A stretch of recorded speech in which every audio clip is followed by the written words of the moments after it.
night in the restaurant looking beautiful, drinking her tea. I want to hang out with her. I want to have lunch and hang out. Who wants to hang out with Esther, really? I do. Come to the vortex. Right now, I'm in the vortex. Hang out with the better part of her. Hang out with the biggest part of her. Hang out with the Abraham that is her. Hang out with the core of that which she is. And she'll show up in your experience from time to time in her fleshiness. She has. Yeah. Okay, I'm a comedian. And the medium and the comedian. Yeah. Good match.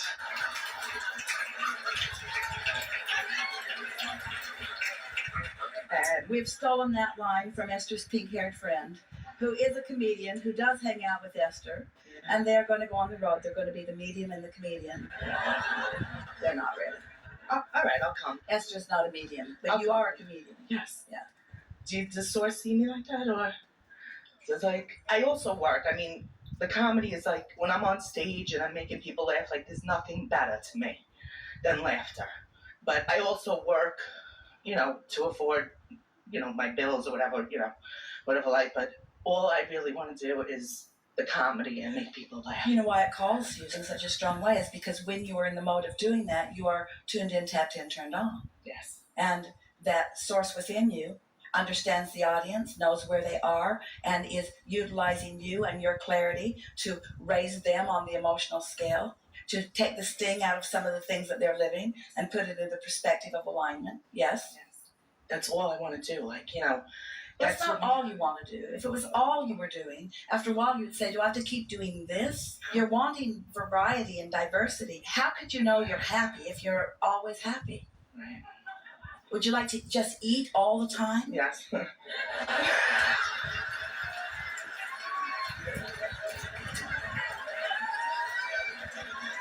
Now see, we were smart enough to see that coming. And since we are the medium and the comedian, we set you up for that. And life is always doing that, isn't it? Don't you all live in a situation comedy? Isn't it just delightful? Don't you love how the universe can put you in the juxtaposition with things to bring clarity and understanding to you in just the most delightful of ways? And I'll start, I was telling my girlfriends that are here with me today and my sister, and I'm like, you know what, I start off in the morning, I wake up, I have coffee, I listen to Abraham on YouTube, and I feel so good. And then I'm driving to work, and I'm still feeling good. Then all of a sudden, here comes my boss with his, asshole face. And I'm like, why am I attracting? Why are you near me? Well, here's the thing. Anybody feel the rumble strip? Anybody realize all four wheels are on the other side of the rumble strip? So your question is, how did you attract him? Yeah, I feel like, and my sister, and then they'll say, I'm like, how do I keep attracting these? That's how. Yes. Because it's active, right? Because I expect it. Is that what it is? Expectation is just strong belief. And a belief is just a thought you keep thinking. So as you continue to depart from your inner being, who does not feel that way about that person, that's the time when Esther says, then you need more information. Your inner being does not feel that way. So what happens is you see something and you depart from the clarity of your inner being. And then because you don't want to depart from the clarity of your inner being, and since it happened while you're looking at his face, you associate him as being the wrongdoer who has caused you to feel that way, when actually he is fulfilling the reality that you're creating and continue to create as you talk about him and feel that way about him. He can't buck your current. He could buck your current, but most don't. Most live up to the expectations that you practice. And I want to love him, and I try to, I'm like, look at the good things about him. But here's the thing. Here's a much easier way, because there's a lot about him that's not all that lovable. But here's an easier way. I want to see him as my inner being sees him, period. I want to feel about him like my inner being feels about him. Because when I look at him differently, I don't feel so good. And I refuse to let him be the reason that I'm denying myself connection to my inner being in the now. You might even say that to yourself out loud in reference to him. You are not going to deprive me of who I am. You see, here's something really important. Let's just stay here for a minute. You're really going to like this. And this is a new conversation, and it's a leading edge thought for these masterful creators that you have become. So, we're not saying to you that everyone that you are interacting with is lovely just as they are. A lot of them are not all that lovely. But you cannot deny the truth of who you are by perceiving them differently than the way your inner being sees them. And so when you choose something that is a departure from who you are, that is validated by their behavior, in other words, we understand it's a reality that you're witnessing. But the question is the what is that I'm witnessing really what I want to devote my now to? Or do I want to see the now that is happening around me through the eyes of source? Do I want it to be a moment of sweet spot and expansion? Or do I want it to be a moment where I'm depriving myself of something? What happens when you find something that you're struggling with and you give a lot of attention to it to the point that you've got pet names and you have fun conversations that you're having with each other, you're not allowing the law of attraction to work things out. You're holding what you don't want tied into your experience. So as Esther looks back on the experience and she realizes how the perfection of the universe offered the perfect opportunity for the releasing of this, she knows that she was in vibrational alignment when that happened. But then after the fact, what makes you so ready to condemn yourself? What makes you so ready to say, these are wrong actions that I'm offering? What we want you to do is to acknowledge the rightness of who you are. And in doing so, in knowing the rightness of who you are, that condemnation of others cannot be part of your experience. You can't be in alignment with who you are and pushing against someone else at the same time. It's just not a possible thing. So when you decide that alignment is what you're reaching for, then you discover that under any and all circumstances, you can maintain your alignment. The opposite is believing that you have to control the response or the understanding of others about you. And that is a long road that you never come to the end of.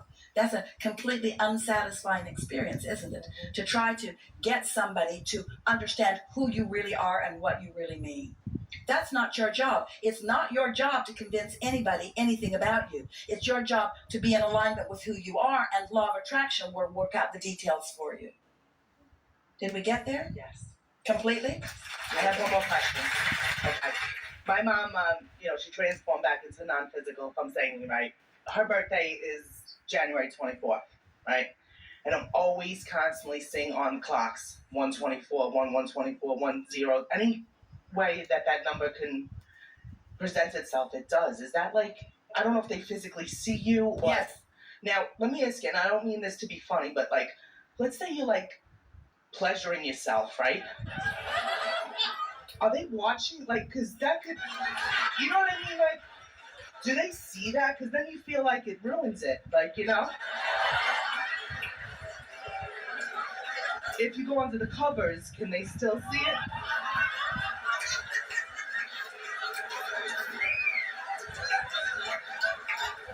She's a comedian even when she doesn't mean to be a comedian. Or there's never a time that you don't mean to be a comedian, is there? When Jerry and Esther first realized that we were flowing into their experience, that was a concern of theirs too. And then they came to realize that because your inner being is always loving you and never condemning you and never finding fault with you, that then there's never a reason for you to want to hide yourself from something that you can never hide yourself from.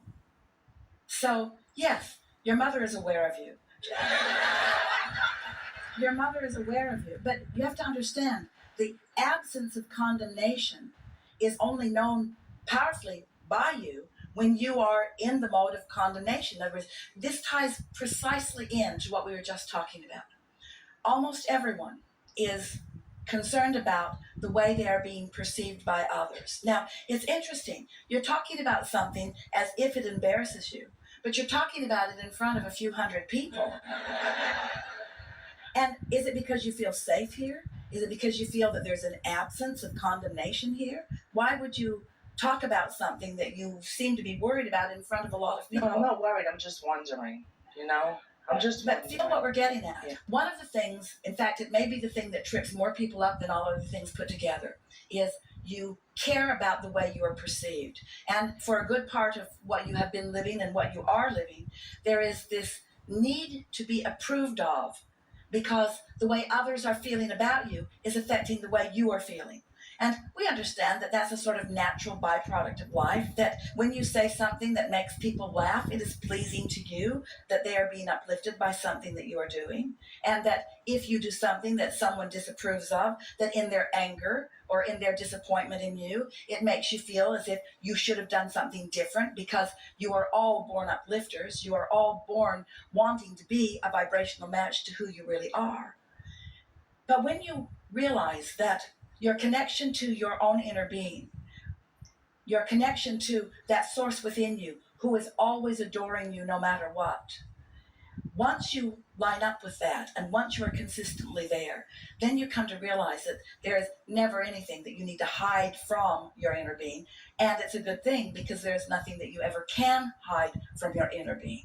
And after you connect with your inner being and feel the love of inner being, you'll realize that so much of the pleasure that you are living is because your inner being is living the pleasure right there along with you. The greatest pleasure that you are experiencing is the pleasure that you are allowing yourself to feel. In other words, when we talk about joy and you feel joy, the reason that you're feeling joy is because your inner being is joyous and you are not pinching yourself off from that joy, you see. You have all done pretty much of a number on yourself by listening to those who have sought to control you, who have said to you, if you do this, you are bad, and if you do this, you are good. They say to you, you must not do these things, and you must do these things, and then you can be part of my club. Then you can be part of my religious club or whatever it is. And so many have tried to do all the things that they said to do and not to do the things that they said not to do. And then they look around and there are other people who are thriving and joyful who aren't keeping those rules. And then they say to you, oh, you can't take score by what's happening with you here. It's all going to happen in the afterlife. In other words, if you're too happy now, then you'll be punished for it later. Does any of that make sense? So you begin to carry around these attempts at presenting yourself to others in a way that they will approve of you. And it makes you nuts because they're asking different things from you. If you have great success, there will be those who hate you. And if you have great failure, there will be those who hate you. There will always be those who will feel however they've decided to feel that you have no control over. But we promise you, it's not your dearly departed moving into non-physical energy, pure positive energy, source energy mother, who is ever going to condemn you for anything ever. And your belief that she might will disconnect you from source energy quicker than anything else. Thank you. Instead, how it is that they are surrounding you, they are walking with you, they are flowing with you. You have their undivided attention. You have our undivided attention. That's why we so are encouraging you to do your best to move up the emotional scale and reach for thoughts that feel good and get into that sweet spot. So the fullness of all that we are enjoying about your life experience, you will be in on too. Do you realize how perceptive you can be when you are in sync with source energy? That with all of us looking, that you won't miss anything. You won't miss opportunities. You won't miss the impulse to say the perfect word at the perfect time. You'll be able to devour your environment through all of your physical senses. This sumptuous, sensuous, delicious, fantastic tapestry of life experience that you are all involved in is being devoured by source energy through your eyes. You are the extension of source at her on the leading edge, having all of those experiences, you see. But when you pinch yourself off from it by remembering some flawed premise that somebody else who wanted to control you gave to you, it is our promise to you that when you are in sync with source, that you will be uplifting to this world. When we say to Esther, we really mean it when we say, everything is always working out for you. When she accepts that and knows that, that's when she allows the fullness of that which we are to flow through her. And that's when she loves her life the most. And the same is true of you. Enough?